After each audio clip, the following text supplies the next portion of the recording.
Welcome to the Observe Day podcast, the show where we celebrate the days that matter. From holidays to meaningful observances, we bring you inspiring conversations, stories, and ideas to make each day count. Whether it's raising awareness, learning something new, or simply sparking joy, this is your space to explore the calendar in a whole new way. I'm your host, Wisdom Okonkwo, and I'm excited to share today's observance with you. Let's dive in. September is Self-Improvement Month, a perfect time to reflect on growth, resilience, and what it means to truly transform our lives. My guest today, Kevin, aka Kevi the Dreamer Jackson, is a self-improvement, empowerment, creative, singer, and host of the inspiring podcast Cultivating with Kevi. With a background as a long-time nurse, Kevin turned his own experiences with burnout, loss, and reinvention into fuel for empowering others. Through his work, he helps people cultivate courage, confidence, consistency, and creativity, what he calls the 4 C's of self-empowerment. Today, we're diving into what it really means to grow through what you go through. Welcome to the podcast, Kevin. Thanks for having me again. It's good to see you. Yeah, when you think about self-improvement month, what does it mean to you personally, and why do you think it's worth celebrating? So I didn't know that it was self-improvement month, but I love that. So I love that there's a month to celebrate it. I think that it's very important for us to, if you're anything like me, you don't celebrate the little wins. You are always, looking for the next big thing. And if you're not there yet, then in your mind, you feel like you're a failure or you're doing something wrong or, whatever. So I think it's very important for you to celebrate the little wins. And I think what better way to do that than having a month to highlight improving yourself. I love that. Yeah, your story is really, really inspiring. I mean, you've gone from a career in nursing to building a creative brand. I'm curious, what role did self-improvement play in making such a big transition?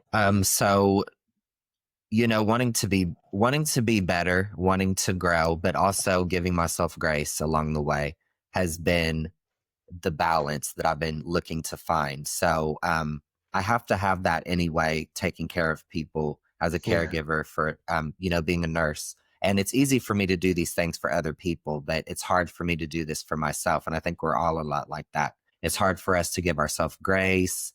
If you're anything like me, you're your hardest critic.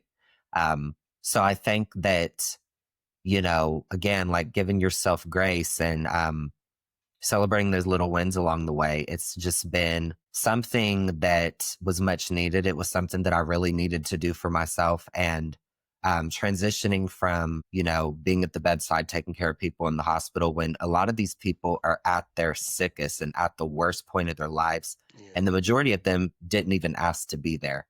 The hospital is not usually somewhere where you choose to go. It's somewhere that you end up when you have ran out of other options. yeah, Um, so just transitioning from that to trying to do something for myself, but also help other people along the way has been nothing short of fulfilling. And I love that there's a month to celebrate that. I think that's so important and so necessary. yeah.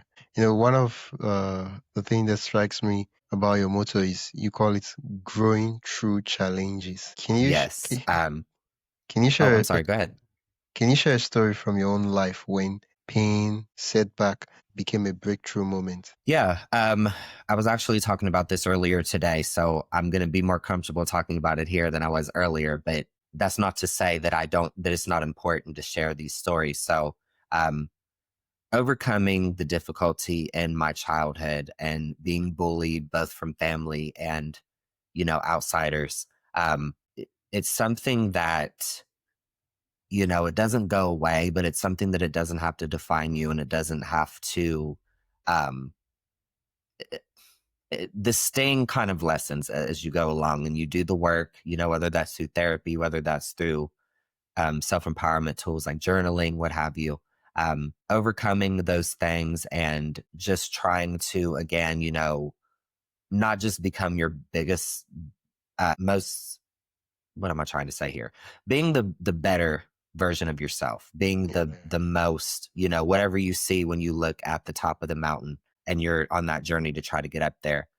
It's not just about doing that for yourself. It's about, at least for me, it's about helping out other people along the way and just kind of realizing that we are all in this together. And if I'm going through it, maybe somebody else out there is going through it too.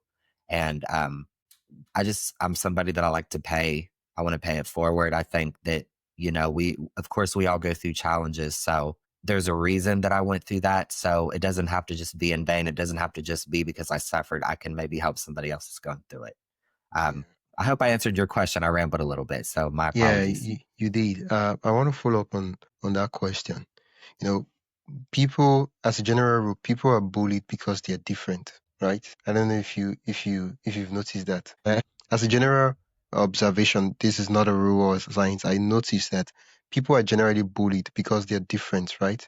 They don't fit into what's the norm, what people used to, right? And you mentioned that you were bullied, and for me, I'm curious to know when you were bullied, like in the past, and over time, how have you owned that difference that quote unquote you were bullied for and allow that to become your strength instead of something that because usually people are scared of, they're afraid of what they don't understand, what doesn't fit, right? They're scared of it. Yeah, that's a very powerful question. I love that.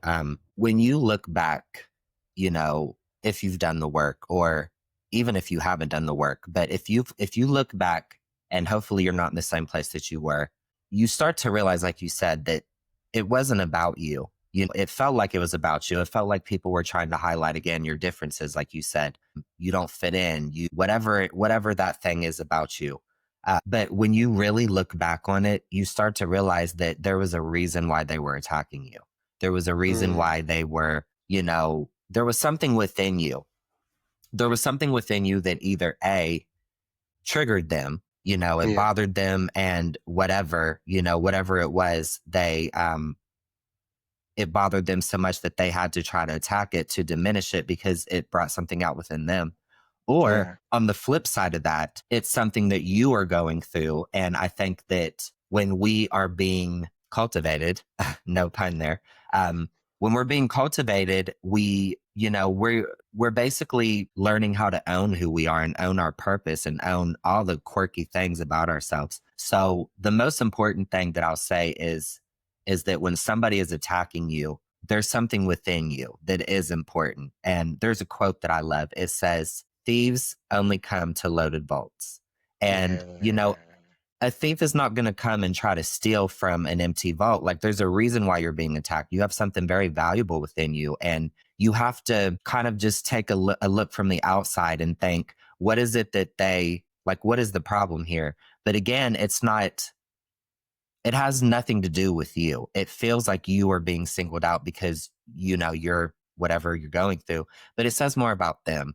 It's something that their problems don't have to be your problem. So if they have an issue with you, you don't have to take custody of whatever they've adopted. Before we dive deeper, I'd love to invite you to join the Observe Day newsletter. Every week, I send you highlights of upcoming observances, creative ways to celebrate, and behind the scenes extras from the shows. It's the perfect way to stay inspired and never miss a meaningful moment.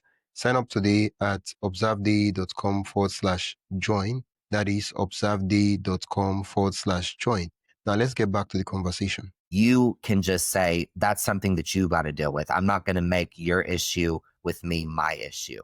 You just have to learn how Yeah, to love yourself and embrace those differences. And what I always like to say is that we all have a light within us. And when people are trying to diminish that, it's because you have a light and darkness wants to diminish that light. Darkness wants to take it out. And you just have to keep shining because those that need it, it's for them. And when you carry something valuable inside you, you're going to go through stuff like that. And it's just a matter of owning it. And it's just a matter of not letting it break you and finally just, accepting, hey, I am unique. Hey, I am special. Hey, I'm different, but I'm different because if I was like everybody else, I wouldn't stand out. You're meant to yeah, stand out. You're meant to do something incredible. And you just have to let what they're doing go and just keep going. yeah. Oh, thank you so much for that. Um, uh, Advice, reflection, or combined. Uh, Oftentimes, when we shine our light, when like, oh, I'm scared, I'm afraid, but when you realize that shining your light is you giving someone's permission to shine theirs too, then it becomes a bigger goal that is beyond just you trying to like do something out of your life. Absolutely. Yeah. Absolutely. You talk about courage, confidence, consistency, and creativity. And I'm curious, why those four C's? I mean, there are other C's you could have talked about. Calm, clarity. What's so Yeah. peculiar about these four C's for you? Yeah. Well, I think that we all may struggle with being courageous. We all have a little bit of fear of maybe standing out. Maybe we have a fear of addressing what it is that we need to address within ourselves or with other people. If there's a shift in a relationship or there's something that you just don't want to deal with anymore. I think being courageous, it starts with that. I think that when you are truly courageous, and it's courageous, being brave is not always loud. Sometimes it's just fighting through that nervousness within yourself. It doesn't have to be you being like Hercules and, singing in the valley and saying, I can go the distance. It really can just be you just saying, okay, I have to have an uncomfortable conversation today, but I have to do that because I don't like how it makes me feel. That's being Yeah. courageous because you are not accepting the discomfort, and you're also not accepting putting yourself down or making yourself feel small and uplifting other people for a trade-off of your what you need for yourself. So Yeah. i think I think for me, I've just been on a journey to be more brave. So I want to encourage other people to be more courageous. Consistency, I struggle with that. I'm sure we all struggle with that as well. If there's anything that you really want, if there's something that you, and I like to say, I like to revisit my childhood. I like to talk about healing the inner child. I think that we all, when we came out the womb and we came into this world and God, created us for a purpose. I think when we were a child, we were more aligned with that than ever, because when you're a child, you just don't care. You're not, um, I guess you're not affected by the things that you're affected by when you're earlier, because Yeah. you just have a different mindset, and you haven't really been hit yet by the maturity of thinking more complex about things. So my point was saying that is when you go back to your child self knew what you really wanted to do. You were probably passionate about something. You probably dreamed about something all the time, but life maybe got in the way, or maybe you became afraid, whatever happened when you matured. So I like to say, for me, going through just the journey of unraveling, like, okay, being a nurse wasn't necessarily my dream, but I do appreciate the journey that it's put me on. And I do acknowledge the place that it has in my life and what it's built for me.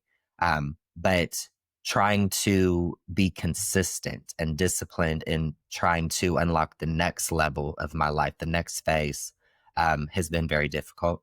That's I won't go into all that right now because, there I could talk to you for hours about that. But Yeah. basically just being disciplined and consistent and just saying, okay, today's not the best day. I don't feel it today. Um, I don't want to really get out of bed today, or I really don't feel like doing any labor. So when you're consistent, you are more aligned and you're more in tune with your true self and what you really want to do. So it's easier for you to keep pursuing what you truly are called to do, that I believe is your purpose. Um, so being consistent, being disciplined is very important to me. I always get caught up here. Creativity, and Creativity. I don't even remember my other C. That's awful. No, you talked Um, about courage, confidence, consistency. Confidence. There we Yeah. are. Thank you. Thank you. Goodness. Why don't I have this down? Um, Confidence. I struggle with confidence quite a bit. I think a lot of us do, of course. So I would say being confident in who you are, being confident in who God called you to be, and um, again, like when you're different, when you stand out, being bullied, but overcoming that, realizing the way that helped develop you today. It had a place. It was difficult to go through, but on the other side of that, honoring that and not changing anything, being grateful for the experiences, even though they're difficult. So, being confident in, okay, I am different, or I am this, or I am that, and that's okay. I'm supposed to be different. I'm supposed to stand out. I'm not Yeah. supposed to be like everybody else. And it makes it easier for other people to find you. So that's something that I like to work on instilling, because I think that a lot of us downplay ourselves, or a lot of us just diminish our own light. We don't wait for other people to do it. We do it to be comfortable. And then creativity, I think that uh, we all have creativity within us, and again, I'll speak about myself. So, um, growing up, I didn't realize that I was an artist because I kind of like gave up on, um, quote unquote, doing anything big or grand. I was just trying to be safe. So basically, in my mind, I thought, okay, I don't know how to draw, so I'm not an artist. But being an artist is more than just knowing how to draw or knowing how to paint or, whatever. There's so much art in life. And when you can, take the experiences that you've been through and you can start to see the beauty in life and let that inspire you, I think that we all just have a creative spark within us. And I think, again, when you were a child, we were hella creative. We created things all the time, whether it be imagination, games that we played with our friends, whether it be characters that were created or, whatever it was. Um, so just unlocking the things that you just kind of, pushed under the rug for safety or for comfortable, being comfortable, excuse me. I was trying to say comfortability, but I got tongue tied there. But just being more aligned with who you were when you came into the world and you were um, unjaded from the things that life will bring to you or adulthood will bring to you. Yeah. I think that if we unlock those four things, that we can be even more closer to our dreams in a way that we are in the mindset that we need to overcome what we've been through and to let that go and to um, not let that like bog what we're doing or, anything like that. We can just truly let it go and leave it where it's at instead of carrying it with us. And then we can be on to the next level of greatness. And I think that I think of it like a game, a video game. The farther that you get, it's harder to get to the next level. So I think that when you master those things, um, it brings you closer to who you're truly meant to be. Thank you. One of the key words I noticed, and that's what your show is named, Cultivate, right? Cultivate is where we bring everything together. A little bit of confidence, a little bit of courage mixed with some creativity and some consistency. And we have a warm tea of Yes. greatness. Yes. Yeah. Uh, one of the things I noticed is that you often bring nostalgia, like the 90s R&B and and childhood memories into your content. And for me, I feel I'm curious, how does looking back actually help people move forward? How does reflecting, how does going back and say, oh yeah, I was a child, I was bullied. Now I'm doing what I'm doing unashamedly, and I'm happy. Yeah. Looking back on things that you've used to love in your childhood or looking back on things that maybe you were passionate about at one time and then again life started to take over and you for safety reasons you decided to either leave that in the rear view or just abandon it altogether. It can heal you. Nostalgia truly is healing. And being on this healing journey, I just started to unlock things that I used to love, that I still love, but maybe I hadn't revisited in a long time, or things that I've taken with me from my childhood that they just make me feel alive. They just bring me joy. And I think that when you find something that does bring you joy, and as long as it's not hurting anybody else, hold on to that. It doesn't matter what other people think. Um, so, growing up, I loved 90s R&B. I still love R&B. But I just think the 90s was such a great era. And a lot of times when I think back to the 90s, I think about people that are no longer here. My grandmother's no longer here. Actually, my grandfather's no longer here either. My father, people that were here and the lessons that they instilled in me and what that time was like, and just revisiting those themes of what did they teach me? What was I passionate about then? I also loved cartoons as well. And it's just things that heal me. It's just things that made me forget about the bullying or forget about whatever it was that I went through. Revisiting nostalgia for me has been very healing, and it's a tool that I like to share with other people because it can heal you too. We all have something that we were passionate about when we were children and maybe not necessarily took with us, or maybe we just haven't revisited it for a while. So yeah, it's just all about healing and just getting closer to unlocking the master version of yourself. If you could give your younger self one piece of advice, what would it be? I would tell myself that I am enough just as I am. You know, there's so many times that I have felt like I needed to be more this, or I needed to be more that, or I needed to be more like them, or I needed to even be them. There was times when I literally didn't want to be myself. I didn't see my value. So if I just had, we'll say 2 minutes, a quick 2 minutes to just sit on a bench and talk to my younger self, I would just let myself know that you are enough. You are exactly who God intended for you to be. And if God created you as that, that's more than enough. And if it's enough for God, then it should be complete for you. Yeah. So, yeah. Oh, thank you for that advice. Where can listeners listen to your show and also connect with you? So, Cultivation with Kevi is spelled with a K. It's a little spin on the word cultivation. So, you can hear that on Apple Podcasts. You can hear that on Spotify, pretty much anywhere that you listen to podcasts.